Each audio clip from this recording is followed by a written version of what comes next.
नमस्कार, मैं अजय कुमार। आप देखें बोल हिंदुस्तान। राष्ट्रीय लोकतांत्रिक पार्टी के सुप्रीमो 3 दिन से शाहजहांपुर बॉर्डर पर बैठे हुए हैं, हजारों समर्थकों के साथ हैं। आज इनसे बातचीत करते हैं कि इनकी आगे की रणनीति क्या होती है। हनुमान जी, राजस्थान का किसान अगर अगुवाई के तौर पर किस नेता को देखता है तो हनुमान बेनीवाल को देखता है। आपकी तरफ नजर थी, 1 महीने इंतजार करवाकर आज आपने एनडीए भी छोड़ दिया था, 26 तारीख को ऐलान कर दिया था। तो आप किसान 1 किलोमीटर आगे बैठे हैं, आपका बैनर अभी यहाँ लगा हुआ है। लोगों का यह कहना है कि हनुमान बेनीवाल वहाँ नेतृत्व करे हमारा। ऐसा है, मैं जब 12 तारीख को यहाँ आया था, पहले तो मैं ये बता दूं कि 1 महीने लेट आने का कारण पंचायत चुनाव थे।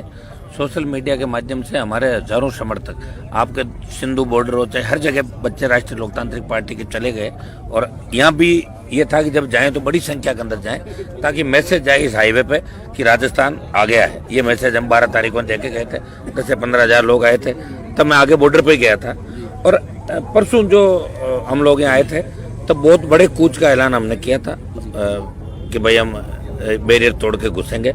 उस समय बड़ी हिंसा हो सकती थी, इसलिए हमने सभा करके और एनडीए छोड़ दी। जो बड़ा मैसेज देश के अंदर गया कि सत्ता को ठोकर मार के अपने भाइयों के साथ हनुमान बेनीवाल सड़क पे बैठा है। तीनों विधायक हैं, सांसद हूँ। और उस दिन तो संख्या 5 किलोमीटर तक लंबी संख्या थी। ये 800 किलोमीटर दूर पड़ता है वहां से, आखिरी बॉर्डर से 1000 किलोमीटर 800 किलोमीटर से लोग अपने अपने साधनों से, कोई साधन नहीं लगाए, फिर भी यहाँ आके और बॉर्डर तक कूच करके गए थे। और अब एक बार सारे लोग तय करके, क्योंकि अभी आंदोलन किसी एक पार्टी का आंदोलन है, सारा किसान संगठन ने आंदोलन की शुरुआत की और हम उनके साथ हैं। जैसा कि यहाँ कहा जा रहा है कि राजनीतिक पार्टियों ने ये मंच हायर कर लिया, यहाँ आगे कम्युनिस्ट लोग बैठे हैं, फिर रालोपा वाले बैठे। ऐसा मेरी बात, ऐसा है कि किसान के नाम पे देखो, राजनीतिक पार्टियां तो देश में मिट नहीं सकती अब। लोकसभा और विधानसभा में राजनीति जो चुन के जाएंगे वही बैठेंगे, कानून वही बनाएंगे। दुर्भाग्य तो इस बात का है कि जो हमारे लोग लोकसभा और विधानसभा में जीत के जाते हैं और जब कानून बनते हैं उस समय विरोध नहीं करते, तो जनता को बाहर सड़कों पर बैठना पड़ता। मैं अगर लोकसभा में उस दिन होता तो बिलों को फाड़ के फेंकता, लेकिन लोकसभा में नहीं था, आपको सब पता है। अकाली दल अंदर था, उसने विरोध कर दिया। मैं बाहर से विरोध कर रहा हूँ, प्रयास कर रहा हूँ, कोशिश कर रहा हूँ। ये केंद्र सरकार ने उस टाइम में भाप लिया था कि हनुमान बेनीवाल अगर यहाँ संसद में होंगे तो विरोध करेंगे, इसलिए भाप लिया था कि उस दरमियान हरियाणा में जब एक कोई किसानों का आंदोलन चल रहा था, उस पर लाठीचार्ज की थी खट्टर सरकार ने। मैंने उसका विरोध किया था 3 दिन पहले ही। तो केंद्र सरकार सोच रही होगी भाई इनको अभी रोका जाए इन बिलों के खिलाफ। जैसे पंजाब के किसान राम बनकर चले थे, हरियाणा किसान लक्ष्मण बन के आए और अब हनुमान का साथ मिल गया है किसानों को। केंद्र सरकार में एनडीए से उनके घटक दल अलग हो रहे हैं, अकाली दल अलग हो गया, अब रालोपा पार्टी अलग हो गया। कहीं दबाव बनता दिख रहा है सरकार? शिवसेना भी अलग हो गई। शिवसेना तो पहले चुनाव में, और देर देर और अलग हो जाएंगे लोग। दबाव नहीं बन पा रहा है कहीं। सब बनेगा, सब बना। तो मोदी सरकार जो हठधर्मिता लिए बैठी है अभी इन कानूनों को लेकर, वो बार बार अभी जो मन की बात कही है उनमें कहा कि हमने 9 करोड़ लोगों किसानों को किसान निधि योजना से 2-2 हजार रुपए दिए हैं। समझ 2000 से किसान की आर्थिक व्यवस्था ठीक होगी क्या? मुझे ये बताओ आप। 2000 के अंदर तो मेरे हिसाब से तो 1 महीने की साग सब्जी भी नहीं आती 2000 से, कैसे होगी बताओ? आप तो एक काम करो, प्रधानमंत्री जी से देश का किसान ये चाहता है, देखो जिससे उम्मीद होती है ना उसी के खिलाफ उसी से बात करी जाती है। कांग्रेस ने 55 साल शोषण किया इस देश का, कोई भला नहीं किया किसानों का, तो कांग्रेस से कोई उम्मीद नहीं करा। और कांग्रेस इस आंदोलन में अगर कहीं दिख भी रही है तो सिर्फ फोटो ही खिंचा रही है। आज कांग्रेस राजस्थान में आई है आंदोलन करने, कह रही कि हम जगाएंगे किसानों को। तो इतने दिन से क्या जग नहीं रहे किसान? किसान तो बैठे ही सड़कों पे। 12 तारीख से पहले से 15 दिन पहले से भी लोग सारे बैठे। और जहाँ भी अगर ये सारे किसान नेता हरियाणा राजस्थान सारे बैठे, अगर इनको लगेगा कि हनुमान जी आगे की पंक्ति में खड़े, तो मैं आगे ही आगे मिलूंगा सबसे, पीछे नहीं।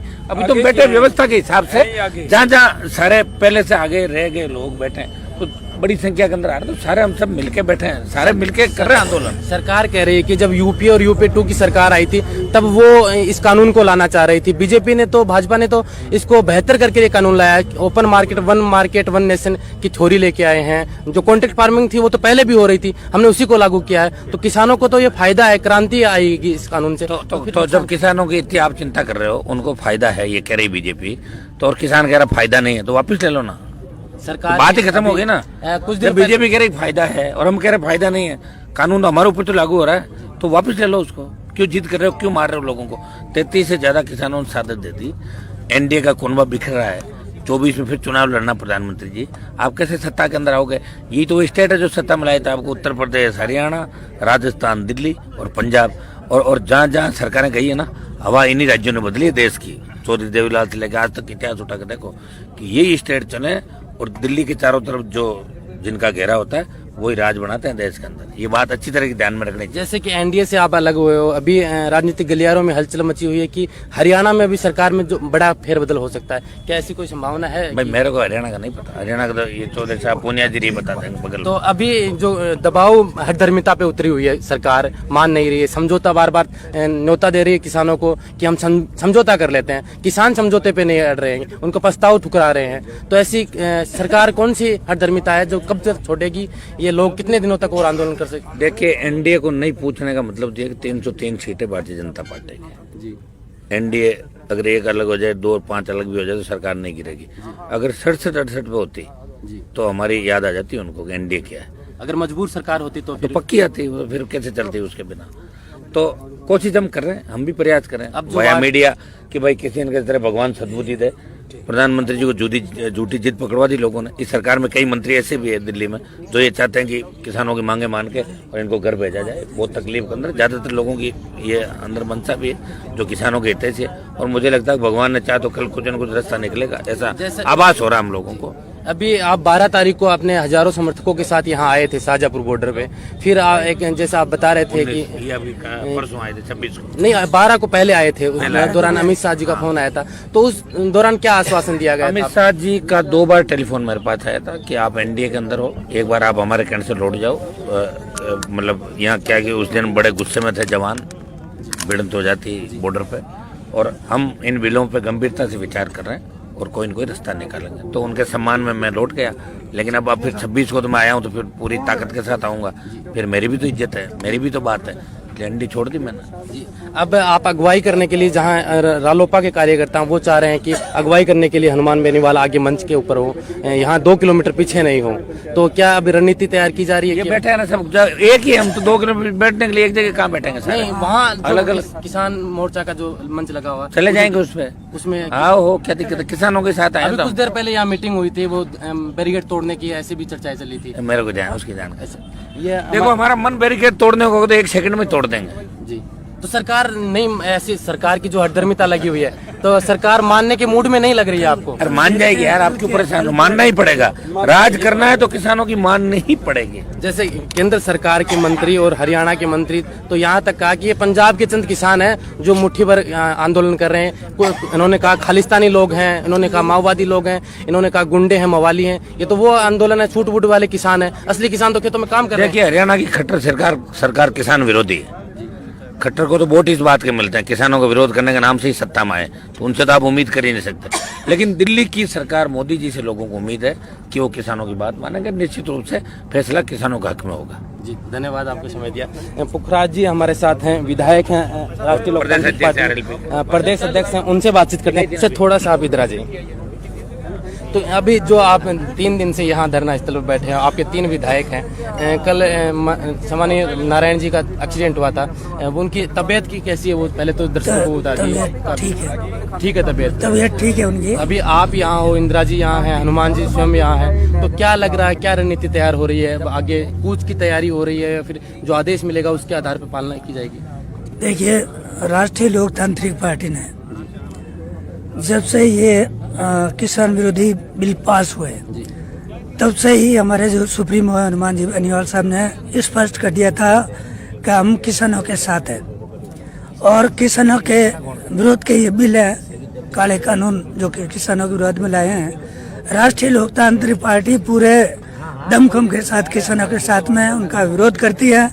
और यहाँ हम जो बैठे हैं, हमारे सुप्रीमो, हमारे विधायक और हमारे तमाम राजस्थान के कार्यकर्ता, वो सब जो किसान यहाँ धरने पर बैठे हैं उनके समर्थन में हम लोग आए। तो किसान यूनियन के सारे लोग बैठ के हमारे सुप्रीमो वगैरह जो भी तय करेंगे उस हिसाब से हम आगे की रणनीति बनाएंगे। हम ये काले कानून किसी भी कीमत पे लागू नहीं होने देंगे किसानों पे। सरकार ये कह रही है कि ये जो किसानों के आंदोलन था इसमें राजनीतिक पार्टियों ने हायर कर लिया है, कुछ सच्चे किसान हैं उनको बरगलाया जा रहा है इन कानूनों की खिलाफ। इसमें कोई राजनीतिक पार्टियों ने हायर नहीं किया है, किसान यूनियन के लोग बैठे हैं, उनके हम समर्थन में आए। जो हमारी राष्ट्रीय लोकतांत्रिक पार्टी है वो हमेशा किसानों की हमदर्द रही है। किसानों की किसी तरह की तकलीफ हुई तो राष्ट्रीय लोकतांत्रिक पार्टी हमेशा किसानों के साथ में रही है। तो अब इसलिए अभी जो किसानों ने आंदोलन किया, हमें महसूस हुआ कि किसानों के विरोध में कानून है। किसान भाई हमारी सर्दी के अंदर 35 दिन से यहाँ धरने पे बैठे हैं। हम उनके सहयोग में राष्ट्रीय लोकतांत्रिक पार्टी ने हमारे सुप्रीमो के आदेश पर हम लोग सभी यहाँ धरने पे बैठे। दर्जनों किसान शहीद हो चुके हैं यहाँ पे किसान आंदोलन के दौरान। 3 महीने से आज़ादी के बाद ये सबसे बड़ा आंदोलन अगर कहें तो ये आंदोलन हुआ है। 1906 में जब अंग्रेजों के द्वारा आबादकारी कानून आया था, उस दौरान ऐसा आंदोलन हुआ था। अजीत सिंह जी ने 9 महीने आंदोलन चलाया था। अब किसानों का ये मूवमेंट एक जन आंदोलन बन चुका है। 3 महीने इस आंदोलन को हो गए हैं। सरकार हरदर्मिता पे बैठी हुई है, मानने को तैयार नहीं है। वो बार बार कमियां बता रहे हैं कि अगर संगठनों को लगता है, किसान संगठनों को, कि कोई कमियां तो हमें बताएं, हम दूर कर देते हैं। तो किसान वो कमियों को दूर क्यों नहीं करवा रहे हैं? कानून को कमी है तो पूरे कानून ही गलत है ना, तीनों कानून ही गलत है। जिस तरह से कंपनी एक्ट बनाया गया, कंपनी एक्ट में कंपनियों को अनलिमिटेड भंडारण की उनको छूट दे दी। और एमएसपी कंपनी किस रेट पे किसानों से अनाज खरीदेगी वो उसमें कहीं मेंशन नहीं किया। अब वो बार बार कह रहे हैं कि हम एमएसपी नहीं हटाएंगे। आपने कानून में क्यों नहीं डाली? अगर सरकार की नीयत साफ होती तो उसमें लिखते कि जो कंपनी एक्ट के अंदर कंपनी काम कर रही है, कंपनी जो कॉन्ट्रैक्ट बेस पे जो खेती करेगी वो किसानों से एमएसपी रेट पे ही खरीदेगी। ये सरकार की नीयत साफ नहीं है। 2-4 साल ऐसे एमएसपी का नाम लेके फिर हटा देगी। जब 2-4 साल एमएसपी पे खरीदारी होगी तो मंडियां बंद हो जानी है। 2-4 साल बाद में ये एमएसपी हटा देंगे और फिर न तो मंडियां रहेंगी, न दूसरा कोई खरीदारी का केंद्र रहेगा। किसान को मजबूर होकर उस कंपनी को है कम रेट में धान बेचना पड़ेगा। वो जैसा कि अब सरकार की जो हठधर्मिता देख रहे हैं आप, सरकार मानने के मूड में नहीं लग रही है। जितनी भी वार्ता हुई है वो असफल वार्ता हुई है। अभी जो नई वार्ता का दिनांक तय किया गया है, 19 तारीख को दिनांक है, क्या कल का तारीख दी है? क्या लगता है कि सरकार अब कल मान जाएगी या फिर किसानों को और कोई कठोर कदम उठाना पड़ेगा? देखिए, अब इतने दिन से किसान बैठे हैं, 35 किसानों ने अपनी शहादत दी है। पूरे हिंदुस्तान के किसान आंदोलन कर रहे हैं। अगर सरकार के ये चीज समझ में आ गई है तो कल देखो कुछ निर्णय हो जाएगा। नहीं तो 30 तारीख से फिर नई रणनीति बनाई जाएगी और बिल्कुल दिल्ली कूच करेंगे, दिल्ली को घेरेंगे। जी धन्यवाद। हमारे साथ राष्ट्रीय लोकतांत्रिक पार्टी के प्रवक्ता राजेश मांडिया जी भी हैं, उनसे भी बात करते हैं। जो आप 3 दिन से किसानों का यह जोश और जुनून देख रहे हैं, राष्ट्रीय लोकतांत्रिक पार्टी का जोश देख रहे हैं, किसान सरकार मूड में नहीं है कानूनों को बदलने के लिए, तो क्या अब तैयारी की कुछ चल रही है? सारी बातें आपको हनुमान जी ने और हमारे प्रदेश अध्यक्ष जी ने बता दी। मैं तो यही करना चाहता हूं कि राजस्थान में किसान और जवान के सबसे बड़े पैरोकार हनुमान बेनीवाल जी भी हैं। कांग्रेस कह रही है हनुमान जी कहाँ है, माकपा वाले कह रहे हैं हनुमान जी कहाँ है। हनुमान जी सब कुछ कर रहे हैं ना। तीनों समितियों के जो मेंबर थे उनसे उन्होंने इस्तीफा दे दिया, एनडीए का साथ छोड़ दिया और आगे भी करेंगे। जो भी कोई सारी चीजें बैठ के तय करेंगे, बैरिकेटिंग तोड़नी होगी तो भी राष्ट्रीय लोकतांत्रिक पार्टी तोड़ेगी। मजबूती से हम साथ खड़े हैं किसानों के, और जब तक ये आंदोलन चलता है, जब तक ये काले कानून मोदी वापस नहीं लेता है, तब तक हम यहाँ जमे हुए हैं। जी, ये महिपाल जी से भी हम उनका एक पक्ष जानने की कोशिश करेंगे। राष्ट्रीय प्रवक्ता हैं राष्ट्रीय लोकतांत्रिक पार्टी के। थोड़े से आप इधर आ जाइए। जो हनुमान जी बार बार रणनीति यहाँ आए हैं, 3 दिन इनको लगातार हो गए हैं, बार बार लोगों के द्वारा कहा गया है कि ये आंदोलन को राजनीतिक बनाया जा रहा है, ये किसान मूवमेंट है, इसको राजनीतिक बनाया जा रहा है, तो इसके ऊपर आप क्या कहेंगे? सरकार कह रही है कि किसानों का असली आंदोलन है, अभी राजनीतिक सारी बातें आदरणीय सांसद साहब, आदरणीय प्रदेशाध्यक्ष जी ने आपको बता दी है। मैं तो सिर्फ एक बात कहना चाहता हूँ, आज़ाद हिंदुस्तान में एक नई आज़ादी की सबसे बड़ी लड़ाई हिंदुस्तान का किसान लड़ रहा है। उसमें राष्ट्रीय लोकतांत्रिक पार्टी पूर्ण रूप से किसानों के साथ हर प्लेटफॉर्म पर, चाहे सड़कें हों, चाहे संसद हो, चाहे विधानसभा हो, चाहे मीडिया हो, हर प्लेटफॉर्म पे किसानों के साथ खड़ी है। जहाँ जहाँ किसान संगठन आदेशित करेंगे, राष्ट्रीय लोकतांत्रिक पार्टी पूर्ण रूप से, हमारे सारे विधायकगण, हमारे सांसद साहब और तमाम राष्ट्रीय लोकतांत्रिक पार्टी के पदाधिकारी अब खुले आसमान के नीचे किसानों के समर्थन में 26 तारीख से सड़कों पर बैठे हैं और जब तक तीनों काले कानून वापस नहीं लिए जाते तब तक बैठे रहेंगे। जी धन्यवाद। ये किसानों के नस्ल और टसन की लड़ाई है। अगर राजस्थान की बात करें तो राजस्थान का हनुमान बेनीवाल अब की बार अगर किसी ने सबसे बड़ा त्याग जो की बात कर रहे हैं तो हनुमान बेनीवाल ने 3 कमेटियों से इस्तीफा दे चुके हैं, एनडीए से इस्तीफा दे चुके हैं और यहाँ सड़कों पर लड़ाई लड़ रहे हैं। ना तो यहाँ राजस्थान की सरकार जो कांग्रेस की सरकार है उनके कोई कोई लोग दिख रहे हैं, ना और कोई राजनीतिक दल दिख रहे हैं। हनुमान बेनीवाल यहाँ अपनी पूरी पार्टी के साथ, पूरे पदाधिकारियों के साथ यहाँ पे बैठे हुए हैं।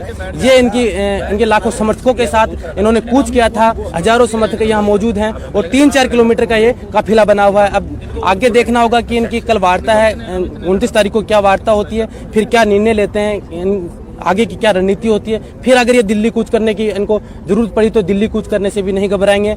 नस्ल और टसन की ये लड़ाई में अब किसान यही चाहता है कि मोदी जी इन 3 जो काले कानून आए हैं इनको वापस ले, तभी हमारी लड़ाई अंत होगा। धन्यवाद। आप देख रहे थे बोल हिंदुस्तान।